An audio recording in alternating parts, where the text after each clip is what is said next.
माननीय गृह मंत्री जी बहुत नैतिकता की बातें कर रहे हैं आपने भाषण दिए थे चक्की पीसिंग महाराष्ट्र में जिनको लेके डिप्टी सीएम बना के घूम रहे हैं आप। इसलिए अध्यक्ष जी मैं इस मौके पर कहता हूं ये बिल संविधान विरोधी, मूल अधिकार विरोधी, न्याय विरोधी। किसी भी केंद्र शासित राज्य का मिनिस्टर हो, अगर वो 30 दिनों तक जेल के भीतर होगा तो 31वें दिन उसका जो पद है वो पूरी तरह से छिन जाएगा। बुधवार को केंद्र सरकार ने 3 बड़े और संवेदनशील विधेयक पेश किए। किसी भी मामले में अगर आप जेल जाएंगे आपको अपने पद से स्वतः हटना पड़ जाएगा।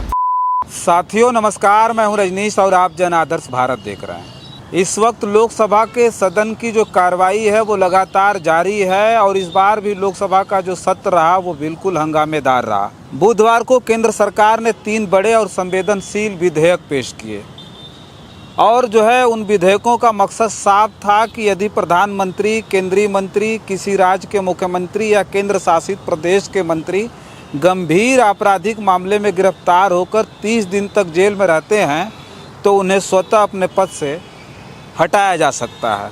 वो जो पिछली सरकारों में ये प्रावधान नहीं था कि जैसे कोई भी व्यक्ति किसी आरोप में जेल चला जाता है और लगातार 30 दिनों तक अगर वो जेल के अंदर रहता है, उसका बेल नहीं होता है या फिर वो अपने आप को निर्दोष साबित नहीं कर पाता है तो उसकी जो सदस्यता है वो पूरी तरह से समाप्त कर दी जाएगी। अब सोचिए कि ये जो बिल लाया गया वो इतना संवेदनशील है जिसे लेकर के जनता के बीच में तरह तरह की चर्चाएं हैं।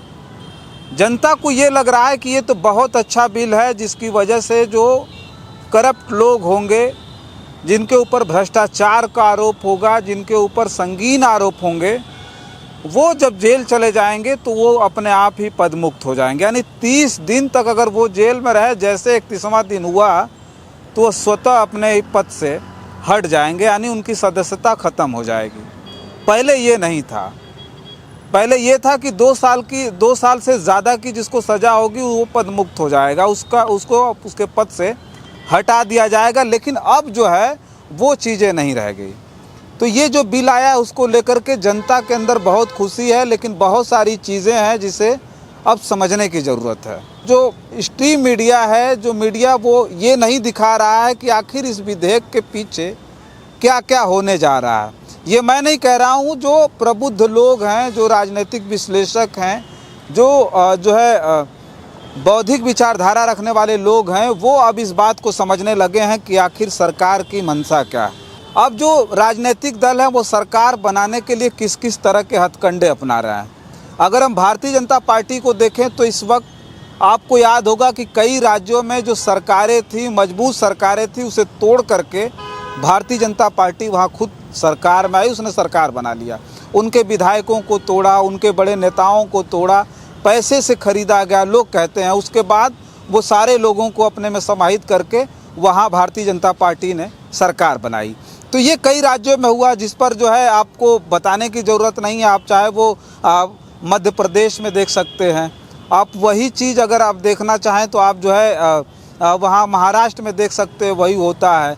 बिहार में उसी तरह का होता है। तो ये जो मामले थे वो सरकार बनाने के एक नायाब तरीके थे कि किसी भी तरह से किसी भी पार्टी के बड़े नेताओं, विधायकों को तोड़ करके अपनी सरकार बनानी थी।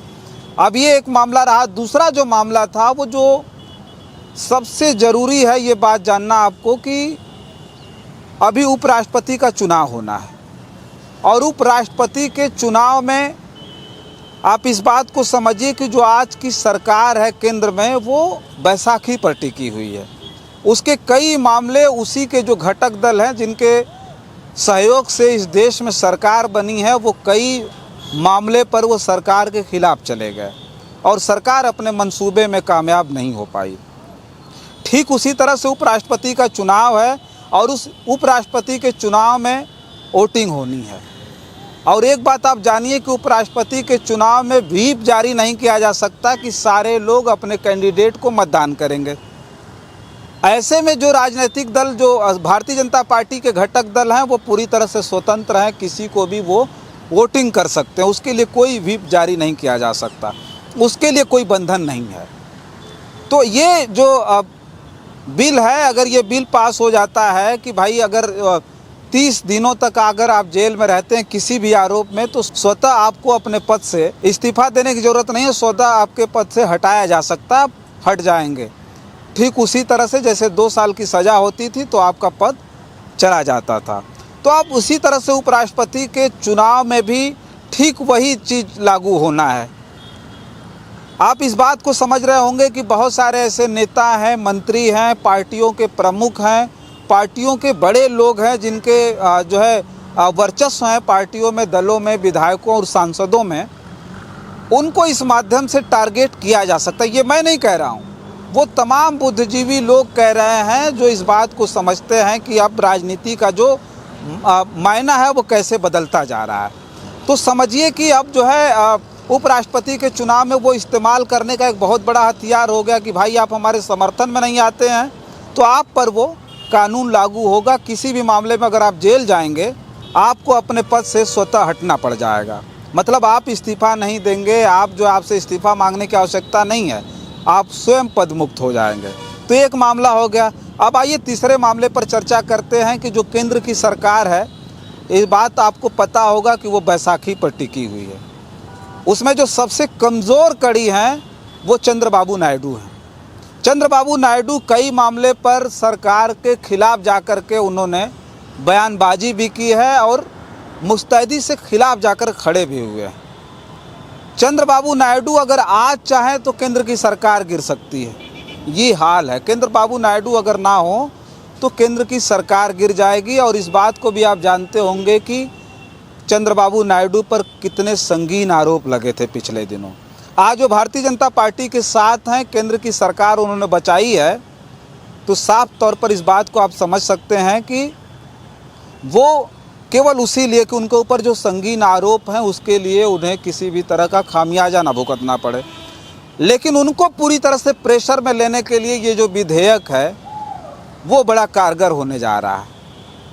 जो विपक्ष ने हंगामा लोकसभा में इस जो है विधेयक को लेकर के किया, उस विधेयक को जो है लेकर के अब लोगों के बीच भ्रम फैलाया जा रहा है। कहा जा रहा है कि जो विपक्ष है वही सबसे ज़्यादा भ्रष्ट है, जो विपक्ष है वो सबसे ज़्यादा गलत काम केवल विपक्ष करता है, जो सरकार आज की है वो दूध की धूली है, इसलिए ऐसे विधेयक ला रही हैं। तो इसमें समझिए कि तमाम जो विपक्षी नेता हैं, आप पिछले दिनों जो एक्टिविटी देखे होंगे, जो स्वतंत्र एजेंसियां थी, CBI थी, ED थी, वो किस तरह से उसका गलत इस्तेमाल करके लोगों को फंसाया गया, पकड़ा गया। बहुत सारी जगहों पर तो ED और CBI के बड़े बड़े अधिकारी घूस लेते पकड़े गए।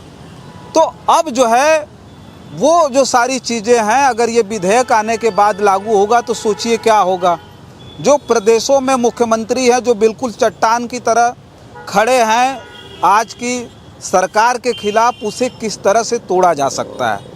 किसी भी मुख्यमंत्री, अब तो इसमें साफ प्रावधान है कि वो प्रधानमंत्री हो, मुख्यमंत्री हो या किसी भी केंद्र शासित राज्य का मिनिस्टर हो, अगर वो 30 दिनों तक जेल के भीतर होगा तो 31वें दिन उसका जो पद है वो पूरी तरह से छिन जाएगा।